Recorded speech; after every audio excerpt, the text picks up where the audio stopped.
Bienvenue dans cette vidéo qui porte sur la notion de force en physique. Cette vidéo a pour objectif de vous présenter les caractéristiques associées à la notion de force. Tout d'abord, une action mécanique est utilisée en physique pour décrire un phénomène provoquant une modification du mouvement d'un corps ou éventuellement une déformation. Par exemple, lorsqu'un tennisman frappe dans une balle, une action mécanique est exercée par la raquette du joueur sur la balle. C'est alors là que va intervenir la notion de force puisque c'est elle qui va modéliser l'action mécanique d'un objet qu'on appelle l'acteur sur un autre objet qu'on appelle le receveur. Dans l'exemple, lorsqu'une raquette frappe une balle de tennis, l'acteur est ici la raquette et le receveur est la balle de tennis. On notera alors cette force F avec une flèche au-dessus de raquette sur la balle.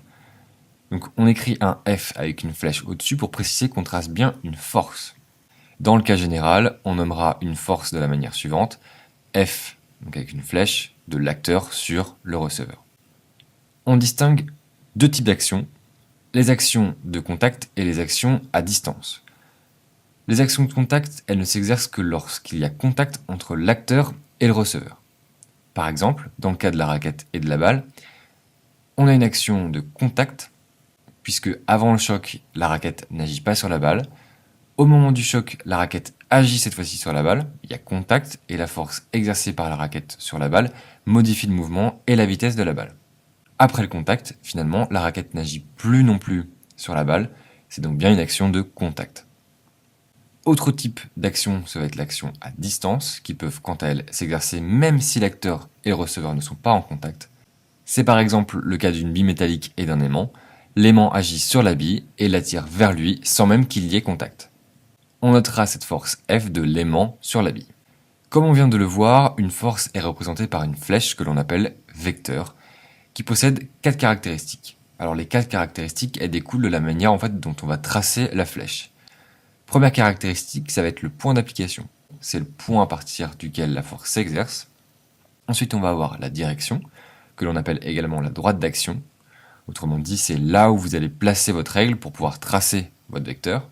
Le sens, donc à partir du point d'application et de la direction, on a 2 possibilités de tracer cette flèche, soit vers le sens 1, soit vers le sens 2. Et dernière caractéristique, c'est la valeur qui va être exprimée en newton. Autrement dit, ça va être ici la longueur de votre flèche. Plus la force est faible, plus la longueur de la flèche sera faible, et plus la force est élevée, plus la longueur de la flèche le sera aussi. Prenons un exemple en traçant les caractéristiques de la force qu'exerce un livre sur une table, autrement dit son poids. Alors on va donner les 4 caractéristiques. Son point d'application, c'est le centre de gravité du livre. Alors petite parenthèse importante, pourquoi est-ce que la force n'agit qu'en G et pas ailleurs ?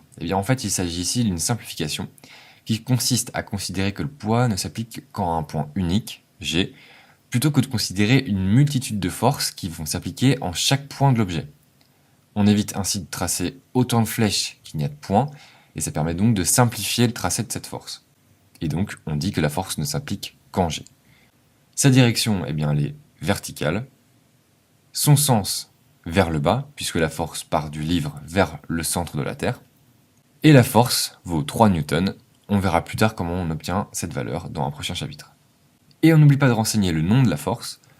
Comme on a vu précédemment, on écrit la force de la manière suivante, F de l'acteur sur le receveur. Ici, l'acteur est le livre et le receveur, la table. On a donc tracé F de livre sur la table. C'est la fin de cette vidéo sur les caractéristiques des forces. Je vous rappelle que vous devez compléter la trace écrite et répondre au questionnaire. Et comme d'habitude, n'hésitez pas à poser vos questions à la fin du questionnaire pour qu'on puisse y revenir à la prochaine séance.